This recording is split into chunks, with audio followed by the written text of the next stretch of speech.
Hello students, welcome to my channel. तो आज मैं आप सभी को क्लास 9th के चैप्टर नंबर 2 पॉलिनोमियल्स की एक्सरसाइज 2.1 करवाने जा रही हूं। तो सबसे पहले हम करेंगे क्वेश्चन नंबर 1। हमें दिया है which of the following expressions are polynomials in one variable and which are not, state reasons for your answer. तो क्वेश्चन नंबर 1 में बेटा आपको ये कुछ एक्सप्रेशंस दे रखे हैं, आपको बताना है कि इन एक्सप्रेशंस में से कौन कौन से जो पॉलिनोमियल्स हैं वो वन वेरिएबल के हैं और कौन कौन से नहीं हैं। आपने अपने आंसर का रीजन भी मेंशन करना है, ठीक है। तो चलिए करते हैं। फर्स्ट पार्ट में आपको दिया है 4x square minus 3x plus 7। तो यहां पर आप वेरिएबल देखोगे तो आपको x वेरिएबल दिख रहा है। क्या इसके अलावा कोई और वेरिएबल है? नहीं है, ठीक है। तो x वेरिएबल है और x वेरिएबल की जो पावर है वो होल नंबर है, ठीक है। तो ये हमारा पॉलिनोमियल है वन वेरिएबल में, ठीक है। तो हम लिखेंगे yes, polynomial is in a one variable, ठीक है। तो देखिए आपने लिख देना इस तरीके से, yes it is a polynomial in one variable because the power of the variable is a whole number. तो यहाँ पर ये जो पावर है वेरिएबल की ये क्या है? होल नंबर है। तो आपने एक चीज का हमेशा ध्यान रखना है, पॉलिनोमियल में जो वेरिएबल है उसकी पावर आपकी होल नंबर होनी चाहिए, ठीक है, तभी वो आपका पॉलिनोमियल कहलाएगा, ठीक है। पावर जो है वेरिएबल की वो होल नंबर होनी चाहिए बेटा, ठीक है। होल नंबर आपके 0, 1, 2, 3, 4, 5, 6, ठीक है, ठीक। तो चलिए करते हैं second part, y square plus √2।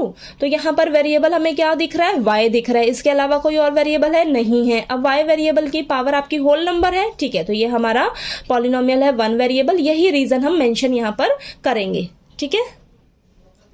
तो देखिए सेकंड पार्ट में भी यही सेम रीजन है हमारा, ठीक है। नेक्स्ट थर्ड पार्ट में देखिए हमें दिया है 3√2t प्लस t√2, ठीक है। अब ये एक्सप्रेशन देखिए कैसा है, ध्यान से देखिए। अब इसको आप किस तरीके से लिख सकते हो? इसको हम लिख सकते हैं 3t की पावर 1/2। √2 को हम इसी तरीके से लिखते हैं ना, 1/2 प्लस t√2। अब यहां पर देखिए आपके पास वेरिएबल तो एक ही है, वेरिएबल तो एक ही है t के अलावा कोई और वेरिएबल नहीं है, लेकिन इसकी पावर देखिए बेटा क्या है? 1/2 है। तो यहां पर ये तो आपका पॉलिनोमियल ही नहीं है, पॉलिनोमियल ही नहीं है। क्यों? क्योंकि जो वेरिएबल की पावर है वो आपकी होल नंबर नहीं है, ठीक है। तो यहां पर हम मेंशन करेंगे। अब तो यहां पर मैंने लिख दिया no because the power of the variable is not a whole number, ठीक है। नेक्स्ट फोर्थ पार्ट में देखिए y प्लस 2/y। अब इस एक्सप्रेशन को भी ध्यान से देखिए, इसको हम इस तरीके से लिख सकते हैं y प्लस 2, नीचे डिवाइड में y है ना, तो इसको हम ऊपर लिखेंगे तो ये y की पावर -1 लिख सकते हैं, ठीक है। अब यहां पर देखिए वेरिएबल तो एक ही है लेकिन इसकी पावर क्या है? -1 है। क्या -1 आपका होल नंबर है? नहीं बेटा, ये आपका होल नंबर तो है ही नहीं, ठीक है। ये तो आपका इंटीजर है एक, ठीक है। तो यहां पर हम मेंशन करेंगे यही सेम रीजन, ठीक है। नेक्स्ट लास्ट पार्ट देखते हैं। देखिए हमें दिया है x की पावर 10 प्लस y की पावर 3 प्लस t की पावर 50। अब यहाँ पर देखिए बेटा आपके पास 3 वेरिएबल्स हैं, यहाँ पर x, y और t 3 वेरिएबल्स हैं। तो यहाँ पर हमसे पूछा है कि पॉलिनोमियल इन वन वेरिएबल बताइए। ये पॉलिनोमियल तो है, पॉलिनोमियल तो है, लेकिन ये पॉलिनोमियल आपका 3 वेरिएबल्स में है, ठीक है।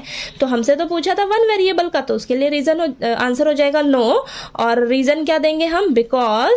Because here the polynomial is in 3 variables, ठीक है। यहाँ पर जो हमारा पॉलिनोमियल है वो 3 वेरिएबल्स में है, वन वेरिएबल में नहीं है, ठीक है। तो चलिए आपको ये क्वेश्चन नंबर 1 अच्छे से क्लियर हो गया। नेक्स्ट अब इसका हम क्वेश्चन नंबर 2 करेंगे, ठीक है। नेक्स्ट क्वेश्चन नंबर 2 में हमें दिया है right the coefficients of x square in each of the following. तो देखिए बेटा आपको ना x स्क्वायर का कोफिशिएंट बताना है। कोफिशिएंट यानी कि आपसे x स्क्वायर का कोफिशिएंट पूछा है तो x स्क्वायर के आगे जो भी नंबर होगा ना बेटा साथ में मल्टीप्लाई में, वो आपका क्या होता है? कोफिशिएंट होता है, ठीक है। तो देखिए फर्स्ट पार्ट में 2 + x स्क्वायर + x, ठीक है। तो यहाँ पर x स्क्वायर ये रहा, x स्क्वायर के साथ मल्टीप्लाई में क्या नंबर है? कुछ नहीं दिख रहा आपको, यानी कि इसके साथ 1 मल्टीप्लाई में होगा। ठीक है, तो यहाँ पर एक्स स्क्वायर का कोफिशिएंट क्या हो जाएगा, 1 हो जाएगा। ठीक है, अब यहाँ नेक्स्ट देखिए क्या है, एक्स स्क्वायर का कोफिशिएंट यहाँ पर माइनस में, आपको नंबर नहीं दिख रहा है यहाँ पर, लेकिन कुछ ना हो तो 1 होता है, लेकिन साइन यहाँ पर एक्स स्क्वायर के आगे साइन क्या है, माइनस का साइन है, तो इसका कोफिशिएंट क्या हो जाएगा एक्स स्क्वायर का, माइनस का 1। ठीक है, कंफ्यूज नहीं होना आपने। नेक्स्ट देखिए एक्स स्क्वायर का कोफिशिएंट क्या है बेटा, π/2। ठीक है, तो लिख दीजिए π/2। नेक्स्ट यहाँ पर एक्स स्क्वायर का कोफिशिएंट है क्या, एक्स स्क्वायर तो आपको दिख ही नहीं रहा। ठीक है, तो आप सोचोगे कि एक्स स्क्वायर तो है ही नहीं यहाँ पर, लेकिन क्या हम इसको इस तरीके से लिख सकते हैं, √2x - 1 + 0x स्क्वायर, इस तरीके से लिख सकते हैं ना। अब यहाँ पर एक्स स्क्वायर नहीं है तो यहाँ पर हम इस तरीके से लिख सकते हैं, या 0 को किसी से भी मल्टीप्लाई करेंगे वो तो 0 ही देगा, यानी कि एक्स स्क्वायर का कोफिशिएंट क्या हो जाएगा, यहाँ पर 0 हो जाएगा।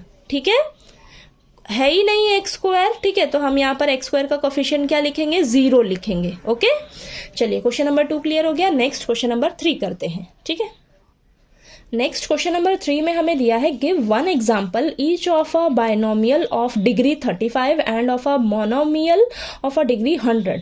तो यहाँ पर ना आपको एक एक एग्जाम्पल देना है, किसका, बायनोमियल ऑफ डिग्री 35। बायनोमियल का मतलब है कि आपने जो एग्जाम्पल लेना है उसमें 2 टर्म्स होनी चाहिए। ठीक है, बायनोमियल में 2 टर्म्स आती हैं और डिग्री 35 लेनी है, यानी कि आपके वेरिएबल की जो हाईएस्ट पावर होगी ना बेटा, वो कितनी लेनी है आपने, 35 लेनी है, ये याद रखना। ठीक है, बाइनोमियल यानी कि 2 टर्म्स होनी चाहिए और डिग्री जो है वो 35 होनी चाहिए। तो एग्जांपल सोचिए आप, तो मैं लिख सकती हूँ, कुछ भी लिख लीजिए, 2x⁵ + 5, ये ले लिया मैंने एग्जाम्पल। ठीक है, और लिख लीजिए एग्जाम्पल, तो यहाँ पर लिख सकते हैं हम 3x⁵ + 4x⁵ 35। ठीक है, यहाँ पर देखिए 2 टर्म्स हैं और आपके वेरिएबल की हाईएस्ट पावर क्या है, 35। यहाँ पर भी 2 टर्म्स हैं और यहाँ पर वेरिएबल जो है इसकी हाईएस्ट पावर क्या लेनी है आपने, 35। कम जो मर्जी हो सकती है। ठीक है, 2 ही टर्म्स होनी चाहिए और हाईएस्ट पावर आपकी 35 होनी चाहिए। ठीक है, वेरिएबल की। ठीक, और भी एग्जांपल्स ले सकते हो आप यहाँ पर, जैसे कि x + x, यहाँ पर आप लिख सकते हो 5x⁵ 35। ठीक है, कुछ भी ले सकते हो, 2 टर्म्स होनी चाहिए और वेरिएबल की हाईएस्ट पावर आपकी जो डिग्री है वो 35 होनी चाहिए बेटा। ठीक है, तो एक एग्जांपल देना था, तो यहाँ पर आप बहुत सारे एग्जांपल्स ले सकते हो। नेक्स्ट है मोनोमियल ऑफ डिग्री 100। ठीक है, मोनोमियल में एक ही टर्म होनी चाहिए। ठीक है, आप जो लिखोगे यहाँ पर एग्जांपल, उसमें आपकी एक टर्म होनी चाहिए और जो पावर होनी चाहिए वो क्या होनी चाहिए, 100 होनी चाहिए। ठीक है, तो एक टर्म कुछ भी लीजिए, 4 ले लिया मैंने, 4x⁵ 100। ठीक है, नेक्स्ट कोई भी वेरिएबल ले लीजिए, x y z कुछ भी, तो 3y⁵ 100। ठीक है, और यहाँ पर 5z⁵ 100। ठीक है, एक ही टर्म है ना, सिंगल टर्म है। ठीक है, तो मैंने यहाँ पर 3 एग्जांपल्स लिख दिए। ठीक है, सिंगल टर्म होनी चाहिए आपकी और जो हाईएस्ट पावर होनी चाहिए वेरिएबल की वो 100 होनी चाहिए। ठीक है, आप वेरिएबल कुछ भी ले सकते हो, x y z कुछ भी। ओके, नेक्स्ट देखिए क्वेश्चन नंबर 4 में आपको दिया है, right the degree of each of the following polynomials. तो हमें यहाँ पर पॉलिनोमियल्स दे रखे हैं, आपको इसकी डिग्री बतानी है। डिग्री यानी कि आपके पॉलिनोमियल की जो हाईएस्ट, पॉलिनोमियल में जो वेरिएबल की जो हाईएस्ट पावर होती है ना, वो आपकी डिग्री होती है। ठीक है, पॉलिनोमियल में जो वेरिएबल दिया है आपको, उसकी जो हाईएस्ट पावर होगी वो आपकी डिग्री होगी। यहाँ पर ये पॉलिनोमियल है, वेरिएबल क्या है आपका, x वेरिएबल है। x वेरिएबल की हाईएस्ट पावर क्या है, यहाँ पर 3 है, यहाँ पर 2 है, यहाँ पर 1 है, तो हाईएस्ट पावर क्या है, 3 है, तो यानी कि डिग्री भी क्या हो जाएगी, 3 हो जाएगी। नेक्स्ट 4 - y², तो वेरिएबल क्या है, y, हाईएस्ट पावर क्या है, 2। तो नेक्स्ट देखिए थर्ड पार्ट में 5t - √7, वेरिएबल क्या है, t, तो पावर क्या हो जाएगी, 1। ठीक है, t की पावर क्या है, 1 है। यहाँ पर देखिए 3 को हम क्या लिख सकते हैं, 3 को इस तरीके से लिख सकते हैं, 3x⁵0। ठीक है, x की पावर 0, किसी भी वेरिएबल की पावर अगर 0 होती है तो हमें आंसर क्या मिलता है, 1 मिलता है। ठीक है, तो 3 × 1 आपको 3 ही देगा और x की पावर यहाँ पर क्या मिल रही है आपको, 0 मिल रही है, तो यही आपकी डिग्री होगी। ठीक है, समझ आया। चलिए अब हम इसका लास्ट क्वेश्चन नंबर 5 कर लेते हैं। नेक्स्ट क्वेश्चन नंबर 5 में आपको दिया है classify the following as linear, quadratic and cubic polynomial. तो हमें बताना है कौन से लीनियर पॉलिनोमियल है, कौन से क्वाड्रेटिक है, कौन से क्यूबिक पॉलिनोमियल है। तो लीनियर पॉलिनोमियल वो होते हैं जिसकी डिग्री 1 होती है। क्वाड्रेटिक पॉलिनोमियल में डिग्री जो होती है वेरिएबल की 2 होनी चाहिए, तो आपका क्वाड्रेटिक पॉलिनोमियल होगा। क्यूबिक पॉलिनोमियल में जो डिग्री होगी वो 3 होगी। ठीक है, तो यहाँ पर देखिए वेरिएबल की डिग्री क्या है आपकी 2 है, यानी कि आपका क्या हो जाएगा ये क्वाड्रेटिक पॉलिनोमियल। ठीक है, तो यहां पर आपने लिख देना है क्वाड्रेटिक पॉलिनोमियल। ओके, नेक्स्ट देखिए यहां पर वेरिएबल की डिग्री क्या है 3 है। ठीक है, 3 है यानी कि क्यूबिक पॉलिनोमियल।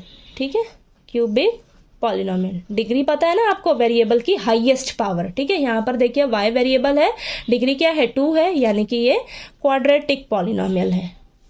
ठीक है, नेक्स्ट देखिए 1 प्लस एक्स, एक्स जो है वेरिएबल है, इसकी पावर क्या है 1 है, डिग्री क्या है 1 है। ठीक है, तो यहां पर ये क्या हो जाएगा linear polynomial. Okay, next 3 into T, T की डिग्री क्या है 1 है, ये भी क्या है आपका लीनियर पॉलिनोमियल है। ठीक है, नेक्स्ट देखिए आर स्क्वायर, डिग्री क्या है 2 है, यानी कि ये क्या है आपका क्वाड्रेटिक पॉलिनोमियल। ठीक है, नेक्स्ट देखिए क्या है 7x क्यूब है, तो ये तो साफ साफ पता लग रहा है क्यूबिक पॉलिनोमियल है। ठीक है, तो देखिए आपको ये एक्सरसाइज 2.1 के सारे क्वेश्चन अच्छे से क्लियर हो गए होंगे, क्वेश्चन नंबर 1 to 5। ठीक है, एक्सरसाइज 2.1 में हमारे पास 5 क्वेश्चन थे, अच्छे से सब क्लियर हो गए होंगे। किसी भी क्वेश्चन में कोई डाउट आया आपको तो प्लीज़ आप पूछ लीजिएगा, और अगर आपको मेरा पढ़ाया हुआ अच्छा लगे तो प्लीज़ वीडियो को लाइक कीजिए, शेयर कीजिए और ज़्यादा से ज़्यादा सब्सक्राइब कीजिएगा चैनल को। Thank you so much.